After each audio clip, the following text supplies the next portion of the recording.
Bro Pawan Kalyan గారు ఏదైనా సరే చాలా ఫాస్ట్గా రియాక్ట్ అవుతుంటారు. ఆయనైనా కానీ జన సైనికులైనా కానీ ఏదైనా చిన్న సమస్య ఉంది అంటే అయితే మరి పవన్ కళ్యాణ్ గారి లైఫ్లో ఈ మరొకసారి గోట్ లైఫ్ సినిమా ఘటన ఎదురైందంట. సో మళ్ళీ దాన్ని ఎలా ఫేస్ చేశారు పవన్ కళ్యాణ్ గారు?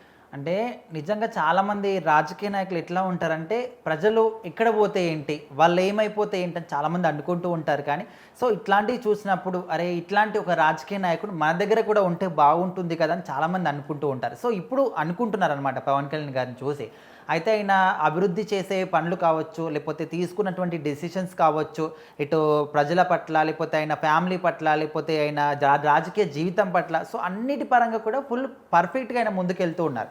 సో ఇప్పుడు రియల్గా మనము గోట్ లైఫ్ సినిమాలో ఏ విధంగా ఉంటుందో, మన వేరే దేశాలకు వెళ్ళి అక్కడ పని కోసమో దేనికోసమో వెళ్ళి అక్కడే ఇరుక్కుపోయి వాళ్ళు బంధించడం కావచ్చు, సో ఇలాంటివన్నీ కూడా జరుగుతూ ఉంటాయి. సో ఇప్పుడు ఇక్కడ పవర్ స్టార్ పవన్ కళ్యాణ్ గారు తను సినిమాలు చేస్తూ అటువైపు డిప్యూటీ సీఎంగా ఒక ఎమ్మెల్యేగా అన్ని పనులు కూడా సవ్యంగా ముందుకు తీసుకెళ్తూ, దట్టు ప్రజావాణి అని ఒక పేరుతోని ప్రజల విన్నపాలు కావచ్చు, వాళ్ళ ఫిర్యాదులు కావచ్చు, అవి కూడా ఆయన వింటూ ఉన్నారు.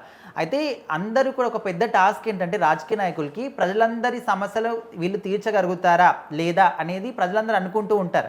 బట్ ఇక్కడ అన్నీ తీర్చకపోయినప్పటికీ సివియర్ ప్రాబ్లమ్స్ ఏముంటాయి అని చెప్పేసి, సో అలాంటి వాటికి మాత్రం డెఫినెట్లీ పవర్ స్టార్ గారు ఒక సొల్యూషన్ ఇస్తూ ఉన్నారు. అయితే విజయనగరానికి చెందినటువంటి ఒక మహిళ తను పవర్ స్టార్ పవన్ కళ్యాణ్ గారికి ఒక ఫిర్యాదు ఇవ్వడానికి కలవడం జరిగింది. ఏంటంటే వాళ్ళ ఇద్దరు కుమారులు, ఒక్కరు కూడా కాదు ఇద్దరు కుమార్లో వాళ్ళు పని కోసమనో దేనికోసమో విదేశాలకు వెళ్ళి ఏజెంట్ల పేరుతోని కొంతమంది మోసాలు చేసి డబ్బులు లాక్కొని మయన్మార్ సరిహద్దులకు తీసుకెళ్ళి అక్కడ వాళ్ళని బంధించడం జరిగిందంట. సో ఈ విషయం ఏదోలాగా ఖచ్చితంగా ప్రభుత్వం జరిగి తీసుకెళ్ళాలి, వాళ్ళు మనకు సహాయం చేస్తారని చెప్పేసి వాళ్ళు ఎవరో మన నారా లోకేష్ గారిని కానీ, లేకపోతే వంగలపూడి అనిత గారిని కానీ, సీఎం చంద్రబాబు నాయుడు గారిని కలవలేదు. పవర్ స్టార్ గారి మీద మాకు నమ్మకం ఉంది, ఆయన అయితే దీన్ని ముందుగా అంటే తొందరగా సాల్వ్ చేయగలుగుతాడు, అందుకోసమని అని చెప్పేసి వాళ్ళు పవర్ స్టార్ పవన్ కళ్యాణ్ గారి దగ్గరికి వెళ్ళి ఒక ఫిర్యాదుని అయితే అందించారు.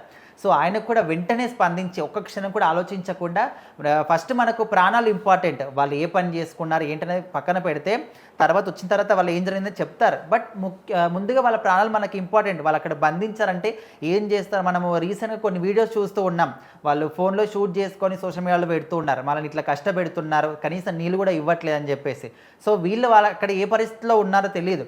సో అందుకోసమని పవర్ స్టార్ పవన్ కళ్యాణ్ గారు కూడా వెంటనే విదేశాంగ శాఖ మంత్రికి ఎవరైతే ఉంటారో సో వాళ్ళకి ఇన్ఫార్మ్ చేయడం, వాళ్ళు కూడా ఒక క్షణం కూడా ఆలోచించకుండా వేరే వాళ్ళు చెప్తే ఏమైనా ఆలోచించారేమో కానీ పవర్ స్టార్ గారు చెప్పిన వెంటనే వాళ్ళు కూడా స్పందించారు, సానుకూలంగా స్పందించి మేము కూడా వీలైనంత తొందరగా దీన్ని సాల్వ్ చేయడానికి ట్రై చేస్తాము, ఎవరైతే ఇక్కడ మయన్మార్కి సంబంధించినటువంటి విదేశాంగ మంత్రులు కావచ్చు, లేకపోతే అక్కడ కొంతమంది రాయబారులు ఉంటారు, సో వాళ్ళకు దృష్టికి తీసుకెళ్తాము, వెంటనే దీనికి సంబంధించి ఎలాంటి సొల్యూషన్ తీసుకుంటే బాగుంటుంది, ఓన్లీ వీళ్ళని కాదు ఇద్దరితో పాటు ఇంకా 8 మంది కూడా అక్కడ బందీలుగా ఉన్నట్టు కూడా కొంచెం సమాచారం వచ్చింది.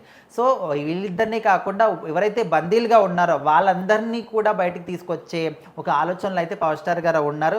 సో ఖచ్చితంగా ఒక రియల్ లైఫ్ గోట్ లైఫ్ని అయితే చూస్తున్నాము. ఖచ్చితంగా సినిమాలో చూసింది వేరు, జస్ట్ అది ఈ విధంగా జరుగుతాయని కళ్ళకట్టిన చూపిస్తారు. బట్ రియల్ లైఫ్లో ఫేస్ చేయడం అనేది, సో మరి దీన్ని పవర్ స్టార్ పవన్ కళ్యాణ్ గారు ఏ విధంగా డీల్ చేస్తారనేది ఒక ఆసక్తికరంగా మారింది. కాకపోతే చెప్పిన వెంటనే స్పందించడం అనేది ఒక గొప్ప విషయంగా చాలామంది కూడా పాజిటివ్గా తీసుకుంటున్నారు.